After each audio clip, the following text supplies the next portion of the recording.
Mark சுவிசேஷம் 10ஆம் அதிகாரம் 46ஆம் வசனத்திலிருந்து ஒரு சம்பவம் எழுதியிருக்கிறது. இயேசு எரிகோவிலிருந்து புறப்பட்டு போய் கொண்டிருக்கிறார். அப்பொழுது வழி அருகே ஒரு கண் பார்வையற்ற மனிதர், அவர் பேர் பர்த்திமை. இந்த பர்த்திமை பாருங்க, இயேசு வருகிறதை கேள்விப்பட்டு, ஆண்டவரே எனக்கு இறங்கும், தாவீது குமாரனே எனக்கு இறங்கு, எனக்கு உதவி செய்யுங்க என்று கேட்கிறார்.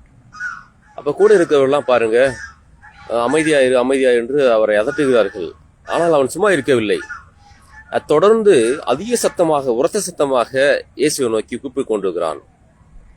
பாருங்க, இயேசு நின்று கேட்கிறாரு, உனக்கு என்ன வேண்டும் என்று.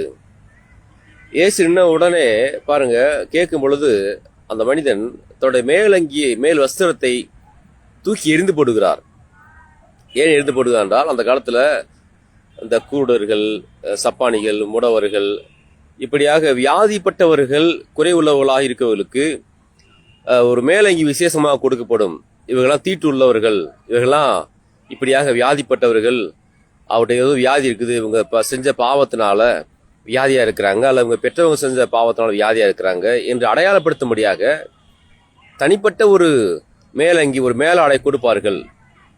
ஒரு கம்பளி போன்ற மேலாடை கொடுப்பார்கள். அதை போர்த்தி கொண்டுதான் அவர்கள் இருப்பார்கள். இந்த மனிதனும் அப்படித்தான் இருக்கிறான். இயேசு கேட்ட உடனே பாருங்க, உனக்கு நான் என்ன செய்யணும் என்று கேட்ட உடனே, நான் பார்வை அடைய வேண்டும் என்று சொல்லுகிறான். பாருங்க, அந்த நேரத்தில் பாருங்க, அந்த மேலாடை எடுத்து தூக்கி எரிந்து விட்டான்.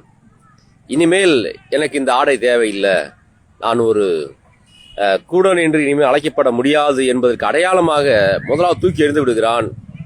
இயேசு சொல்லுகிறார் பாருங்க, உன் விசுவாசத்தின்படியே உனக்கு ஆக கடவுது என்று சொல்லுகிறார். நான் உனக்கு என்ன செய்ய வேண்டும் என்று அவர் கேட்ட உடனே அவர் சொல்லுகிறான், நான் பார்வை அடையணும் ஆண்டவரே என்று சொல்லுகிறார்.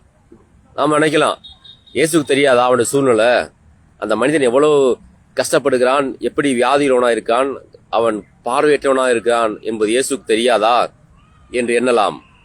ஆனாலும் பாருங்க, இயேசுக்கு நன்றாக தெரியும், அவன் ஒரு கூட என்பது தெரியும், அவனை பார்க்க முடியாது என்று தெரியும். அவர் கேட்கிறார், என்ன கேட்கிறார்? நான் உனக்கு என்ன செய்ய வேண்டும் என்று நீ விரும்புகிறாய் என்று கேட்கிறார். பாருங்க, அவனுடைய வார்த்தையே அவனுக்கு தீர்வாக இருக்க வேண்டும் என்று இயேசு அங்க பேசுகிறார். சொல்லுகிறார், உன் விசுவாசத்தின்படி உனக்கு ஆகடவது.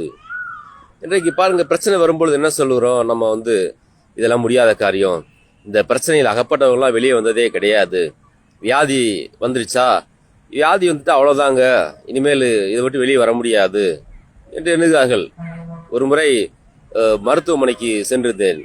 அப்பொழுது சொன்னாங்க பாருங்க, ஒரு நபரை பார்த்து சொன்னார்கள் அந்த மருத்துவர்கள், சக்கரை வியாதியா, அவ்வளவுதாங்க, வாழ்க்கையில ஒரு தடவை சக்கரை வியாதி வந்துட்டா சக்கரை வியாதியோ அப்படியே விடாது, நம்மளை தொடர்ந்து பிடிச்சு கொள்ளும், இனிமேல் அதுல இருந்து விடுதலையே கிடையாது என்று சொன்னார்கள். அல்லது பிரஷரா, இதை குறித்து சொல்லும் போது கூட என்ன பேசுறாங்க, வந்துட்டா அப்படிதாங்க, இனிமேல் அது நம்மளை விட்டு போகாது. ஆனால் பாருங்க, இயேசு நம்ம கூட இருக்கிறதுனால நம்ம வாழ்க்கையில சக்கரை வியாதிக்கு இடமே கிடையாது. ஆமேன். விசுவாசிக்கிறீங்களா? நம்புறீங்களா? இயேசு நம்மோடு இருப்பதனால அங்க low sugar, high sugar, low BP, high BP இவங்களுக்கு இடமே கிடையாது. உங்களுடைய இருதய துடிப்பை சீராக இயக்க செய்கிறவர் தேவன்.